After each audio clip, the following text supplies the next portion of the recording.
రాజన్న సిరిసిల్ల జిల్లా నిమ్మపల్లి గ్రామంలో ఉన్న 7 హిల్స్ వైన్ షాప్ నిర్వాహకులు సిండికేట్గా మారి అక్రమంగా మద్యం విక్రయాలు నిర్వహిస్తున్నారనే ఆరోపణలు తీవ్రంగా వినిపిస్తున్నాయి.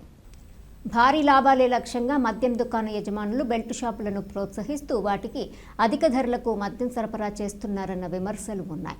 ప్రతి సీసాపై అదనంగా 10 వరకు వసూలు చేస్తున్నారని, ధర విషయంలో పగలు రాత్రి తేడా లేకుండా విక్రయాలు కొనసాగుతున్నాయని స్థానికులు ఆరోపిస్తున్నారు. ముఖ్యంగా బెల్ట్ షాపుల ద్వారా మద్యం అందుబాటులో ఉండటంతో కూలీలు, మధ్యతరగతి కుటుంబాలకు చెందిన వారు మద్యానికి బానిసలవుతూ ఆర్థికంగా, ఆరోగ్యపరంగా తీవ్ర ఇబ్బందులు ఎదుర్కొంటున్నారని ఆందోళన వ్యక్తమవుతోంది. ఈ వ్యవహారంలో సంబంధిత శాఖల అధికారులకు ప్రతి నెల లక్షల్లో ముడుపులు ముట్టజెపుతున్నారన్న ఆరోపణలు కూడా వినిపిస్తున్నాయి.